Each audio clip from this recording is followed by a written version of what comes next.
ആദർശിന്റെയും നയനയുടെയും നാളത്തെ നല്ലൊരു കഥ കേട്ടാലോ? അങ്ങനെ നമ്മൾ കാണുന്ന നാളത്തെ കഥയില് നവ്യയെ കാണാതെ വന്നു കഴിഞ്ഞപ്പോ എല്ലാരും നല്ല ടെൻഷനാണ്. ആ സമയത്താണ് പുഴക്കരയിൽ നിന്നൊരു ബോഡി കിട്ടിയെന്ന് അറിഞ്ഞേ നന്ദു അങ്ങോട്ടേക്ക് പോയെന്നറിഞ്ഞു കഴിഞ്ഞപ്പോ നയനെ ആകെപ്പാടെ ടെൻഷൻ അടിച്ചിരിക്കുക.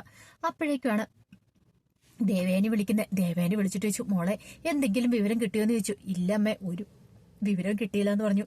അത് കിട്ടിയപ്പോ ദേവേനി പറഞ്ഞു, അതെ നീ ടെൻഷൻ അടിക്കൊന്നും വേണ്ട കേട്ടോ, ഒന്നും സംഭവിക്കത്തൊന്നുമില്ല, അത് നവ്യയുടെ ബോഡിയൊന്നും ആയിരിക്കില്ല എന്ന് പറഞ്ഞു.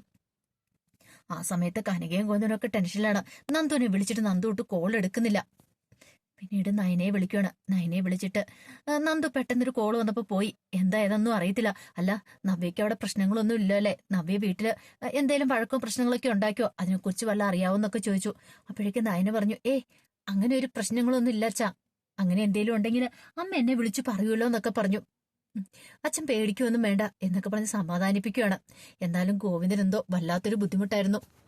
ഈ സമയത്ത് നന്ദു ആകെപ്പാടെ ടെൻഷൻ അടിച്ചാണ് അങ്ങനെ പുഴക്കരയിലേക്ക് പോകുന്നത്. ദൈവമേ, അത് നവ്യേച്ചിയുടെ ബോഡിയൊന്നും ആയിരിക്കില്ലേ എന്നൊരു ചിന്തയെ മനസ്സിലുണ്ടായിരുന്നുള്ളൂ. ഒടുവില് അങ്ങോട്ട് ചെന്നു കഴിഞ്ഞപ്പോഴത്തേനും കുറെ ആൾക്കാരൊക്കെ കൂടി നിൽക്കുന്നുണ്ടായിരുന്നു. നന്ദുവിനെ കൂടി ചെന്ന് നോക്കാൻ പോലും പേടിയായിരുന്നു. അങ്ങനെ ചെന്ന് കഴിഞ്ഞപ്പോഴത്തേനുമാണ് നന്ദു ആ കാഴ്ച കടന്നേ. അത് നവ്യയുടെ ബോഡി അല്ലത്. അത് കണ്ടു കഴിഞ്ഞപ്പോ നന്ദുവിന് ചിരിക്കണോ കരയണോ എന്ന് അറിയത്തുണ്ടായിരുന്നില്ല. അത്ര സമയം വീർപ്പ് മുട്ടിയിരിക്കുമായിരുന്നു. പക്ഷെ ഒരു നിമിഷം കൊണ്ട് സന്തോഷം തോന്നി. അത് വേറൊരു പെൺകുട്ടിയുടേതാണ്. പക്ഷെ നന്ദുവിനൊരു സമാധാനമോ തോന്നിയത് നവ്യേച്ചിയുടെ അല്ലല്ലോ എന്ന് ഓർത്തിട്ട്. പിന്നീട് അപ്പൊ തന്നെ നന്ദു നയനയെ വിളിക്കണം. നയനയെ വിളിച്ചിട്ട് പറഞ്ഞു, അതെ നയനേച്ചി പേടിക്കൊന്നും വേണ്ട, ആ ബോഡി നവ്യേച്ചിയുടെ ഒന്നും അല്ലാന്ന് പറയാണ്. എന്റെ ഭഗവാനെ നീ കാത്തു, ഇപ്പോഴൊരു സമാധാനം വന്നേ. പിന്നീട് ആദർശം വന്നിട്ട് നയനയെ സമാധാനിപ്പിക്കുകയാണ്. നീ എന്തിനാ വെറുതെ ടെൻഷൻ അടിച്ചിരിക്കുന്നേ? അതിന്റെ ആവശ്യമൊന്നും ഇല്ല. അതൊരിക്കലും നവ്യയുടെ ബോഡി ആയിരിക്കില്ല. കാരണം നവ്യക്ക് അങ്ങനെയൊന്നും ചെയ്യാനൊന്നും പറ്റില്ല. അവൾ അങ്ങനെ ചെയ്യുന്നതിന് മുമ്പ് അഭി എന്തെങ്കിലും ചെയ്തിട്ടല്ലേ ചെയ്യുള്ളൂ. അതെങ്കിലും നീ ഒന്ന് മനസ്സിൽ കാണണ്ടേന്ന് ചോദിച്ചു. എനിക്ക് തോന്നുന്നു ശരിയാണ്, നവ്യേച്ചി ഒരിക്കലും അങ്ങനെ പെട്ടെന്നൊരു തീരുമാനം എടുക്കില്ല എന്നൊരു തോന്നലൊക്കെ മനസ്സിലേക്ക് വരുന്നുണ്ട്. പിന്നീട് ദേവേനോട് വിളിച്ച് കാര്യങ്ങളൊക്കെ പറയുന്നുണ്ട്. ദേവേനയ്ക്ക് ഒരു സന്തോഷ സമാധാനമൊക്കെ, ഭാഗ്യത്തിനൊന്നും സംഭവിച്ചില്ലല്ലോ, അല്ലെങ്കിലോ എന്തൊക്കെ പ്രശ്നങ്ങളായിരിക്കും ഉണ്ടാകുന്നേ. ഇതേ സമയം അഭിയും ജലജയൊക്കെ ഭയങ്കര സന്തോഷത്തില്ല. എന്റെ ദൈവമേ, അവളുടെ ബോഡിയാണെങ്കിൽ രക്ഷപ്പെട്ടു, ഇനി അവളുടെ ശല്യം ഉണ്ടാകത്തില്ലോ, അങ്ങനെയൊക്കെ വിചാരിച്ചുകൊണ്ടിരിക്കുവായിരുന്നു.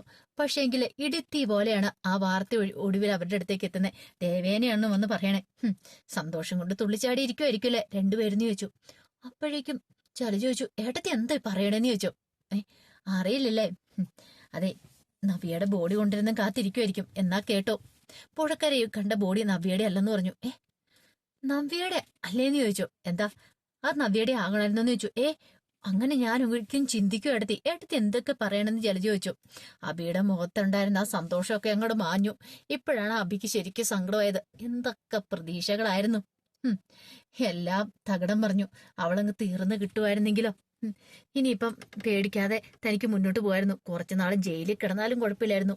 ഒരു ശല്യം തീർന്ന് കിട്ടിയില്ലോ എന്ന് ഓർത്തിരുന്ന. അപ്പോഴാണ്ട് ഇങ്ങനെ ഒരു മരാമത്ത് വന്നിരിക്കുന്നു. ചിന്തിക്കാൻ പറ്റുന്നതിലോ അപ്പുറമായിരുന്നു അബിക്ക്. പിന്നീട് ദേവേനെ പറഞ്ഞു, പക്ഷെ ഇതുവരെയായിട്ട് നവ്യ എവിടെ എന്താന്നും അറിയത്തില്ല, നവ്യനെ കണ്ടിട്ടില്ല. ഒരു കാര്യം പറഞ്ഞ നീ സന്തോഷിക്കാൻ വരട്ടെ എന്നൊക്കെ ഇങ്ങനെ പറയാണ്. ഇവിടെ ഒരു ദേവേനെ അങ്ങോട്ട് പോയി കഴിഞ്ഞപ്പോഴത്തേനും അഭി ജലജോട് പറഞ്ഞു, അവള് മിക്കവാറും എന്നെ അങ്ങോട്ട് പോകാനേ ചാൻസ് ഉള്ളൂ, കണ്ടില്ലേ, അവൾ അങ്ങനെയൊന്നും ചെയ്യുമെന്ന് എനിക്ക് തോന്നില്ലമ്മേ. ജലജ പറഞ്ഞു, അതെനിക്കും തോന്നുന്നുണ്ടാ, അവള് മിക്കവാറും നിനക്കിട്ടുള്ള പണി തരാൻ വേണ്ടി അങ്ങോട്ടേക്കിലും പോയതായിരിക്കും എന്ന് പറഞ്ഞു. അതേസമയം നവ്യ എന്ത് ചെയ്യണമെന്നറിയത്തില്ലാതെ അവിടെ അടുത്തൊരു ക്ഷേത്രമുണ്ട്, അങ്ങോട്ടേക്ക് ചെല്ലുവാണ്.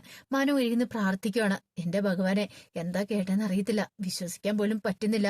ഒരു പക്ഷേങ്കില് അബിയുടെ കുഞ്ഞാണ് ചന്തുമോളെങ്കിൽ ഇത്രയും കാലം അവൻ വഞ്ചിക്കുമായിരുന്നല്ലോ ചെയ്തേ. ഇനിയിപ്പൊ എന്ത് ചെയ്യും? 1% മാത്രം അങ്ങനെ അല്ലാതെ ഇരിക്കാനുള്ള ചാൻസ് ഒക്കെ ഉണ്ട്.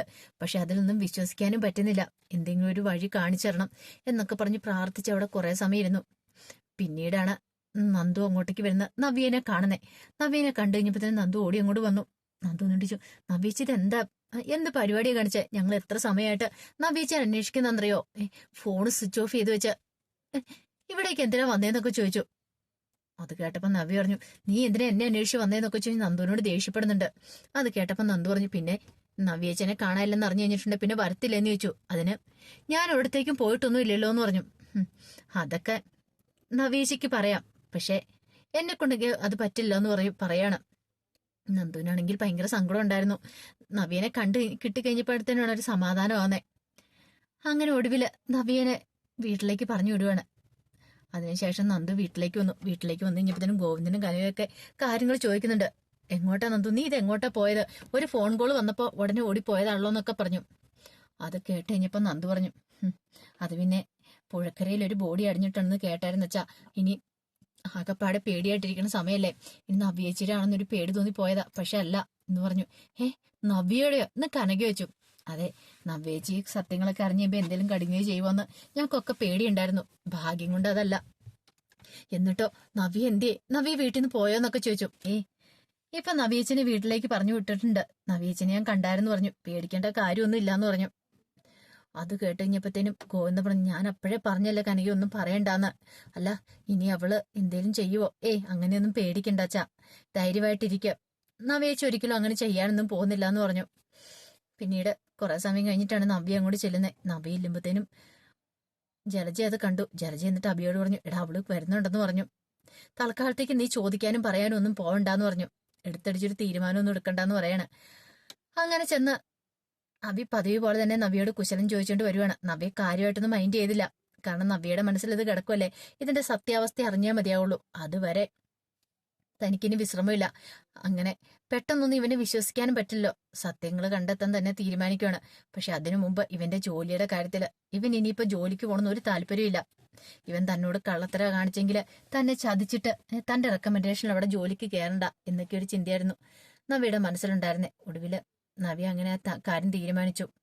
ഇതിനൊരു തീരുമാനം ഉണ്ടാക്കിയിട്ട് വേണം ബാക്കി കാര്യങ്ങളായിട്ട് മുന്നോട്ട് പോകാനായിട്ട്. ഈ സമയത്ത് മുത്തശ്ശിന്റെ അടുത്തേക്ക് വന്നു. എന്നിട്ട് മുത്തശ്ശനോട് കാര്യങ്ങളൊക്കെ പറയുന്നുണ്ട്. ഒരു നിമിഷത്തേക്ക് എല്ലാരും ഭയന്നു പോയിട്ടുണ്ടായിരുന്നു നവ്യയുടെ കാര്യം ഓർത്തിട്ട്. അത് കേട്ടപ്പോ മുത്തശ്ശൻ പറഞ്ഞു, എന്ത് ചെയ്യാനാ, ചിലരൊക്കെ ഒരുമ്പിട്ട് ഇറങ്ങിയിട്ടുണ്ടെങ്കിൽ നമുക്ക് എന്തെങ്കിലും ചെയ്യാൻ പറ്റുമോ? അത് പിന്നെ നയനെ പോണെ പോലെ അല്ല നവ്യയുടെ സ്വഭാവം അറിയാലോ, വെട്ടൊന്നും മുറിയുണ്ടെന്നാ. അവളൊന്നും കേട്ടിട്ടുണ്ടെങ്കിൽ മനസ്സിൽ വെച്ചുകൊണ്ടിരിക്കില്ല, പെട്ടെന്ന് പ്രതികരിക്കുന്ന ഒരു സ്വഭാവമാന്ന് പറഞ്ഞു. പക്ഷെ ഇവിടെ എന്താ ഒന്നും അവനോടൊന്നും ചോദിക്കാത്തതെന്ന് എനിക്ക് പേടിയുണ്ട്. ഒരു പക്ഷെ അവൾ എന്തെങ്കിലും മനസ്സിൽ കണ്ടിട്ടുണ്ടോന്ന് അറിയില്ല എന്ന് പറഞ്ഞു.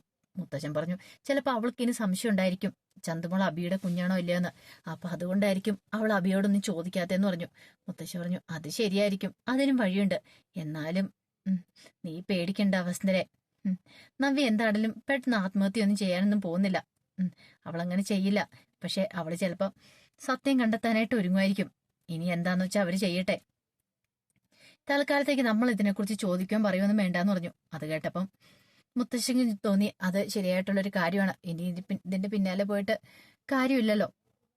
ഒടുവില് നാഗേന്ദ്രൻ ആ കാര്യങ്ങളൊക്കെ അറിയുന്നുണ്ട്. ഇങ്ങനെ അവയുടെ കാര്യങ്ങളൊക്കെ കനക വിളിച്ചു പറഞ്ഞു. അത് നവ്യ അറിഞ്ഞെന്നൊക്കെ. അതറിഞ്ഞു കഴിഞ്ഞപ്പത്തിന് നാഗേന്ദ്രന് സഹിച്ചില്ല. നാഗേന്ദ്രന് മനസ്സിലായി ഇനിയിപ്പം നവ്യ ഇതിന്റെ പിന്നാലെ തന്നെ ആയിരിക്കും. അങ്ങനെ വന്നിട്ടുണ്ടെങ്കിൽ അത് അബിക്ക് കേടാന്നുള്ള കാര്യം മനസ്സിലായി. അബീനെ മിക്കവാറും ഇല്ലാതാക്കാനും അവൾ ശ്രമിച്ചെന്നിരിക്കും. അത് അപകടമാണെന്ന് മനസ്സിലായി. അതങ്ങനെ വെറുതെ വിട്ടുകൂടാ. എന്തേലും കാര്യത്തില് തീരുമാനം ഉണ്ടാക്കണം. അവളെ വഴിതിരിച്ചു വിടണം. കുറച്ചു നാളത്തേക്ക് അവളെ കസ്റ്റഡിയിൽ ഉണ്ടാവണം. അവള് തങ്ങളുടെ കസ്റ്റഡിയിലായിരിക്കണം. അവൾക്ക് ഇതിനെക്കുറിച്ച് ഒരു സംശയം തോന്നിക്കൂടാ. അങ്ങനെ ഡേവിഡിനെ വിളിച്ച് ഈ കാര്യങ്ങളെ കുറിച്ചൊക്കെ പറയുന്നുണ്ട്. അബിയെ രക്ഷിക്കണം, അതിന് നീ എന്താന്ന് വെച്ചാൽ ചെയ്യണം എന്നൊക്കെ ഡേവിഡിനോട് പറഞ്ഞു. ഡേവിഡ് പറഞ്ഞു, അതൊക്കെ ഞാൻ നോക്കിക്കോളാം സാറേ, സാർ അന്ന് ഓർത്ത് പേടിക്കണ്ടെന്ന് പറഞ്ഞു. അബി എന്തായാലും ഇവിടെ വന്ന് ജോയിൻ ചെയ്യട്ടെ, നവ്യ കാര്യങ്ങളൊക്കെ പറഞ്ഞ് ഞാൻ മനസ്സിലാക്കിക്കോളാം എന്നൊക്കെ ഡേവിഡ് നാഗേന്ദ്രനോട് പറയണം. അത് കേട്ടപ്പോ നാഗേന്ദ്രനോട് സമാധാനമായി. കുറച്ച് നാളത്തേക്കും കൂടെ അവളെ ഒന്ന് സോപ്പിട്ട് നിൽക്കണം നവ്യെ. അതിനുശേഷം അവളെ ചവിട്ടി പുറത്താക്കണം. പക്ഷെ അതുവരെ അബയ്ക്ക് ഒരു പോറൽ പോലെ സംഭവിച്ചുകൂടാ. അതൊക്കെയായിരുന്നു അയാളുടെ മനസ്സിലെ ചിന്തകളും കാര്യങ്ങളും. അപ്പൊ അതിന്റെ വിശേഷങ്ങളൊക്കെ നമ്മൾ കാണുന്നത്.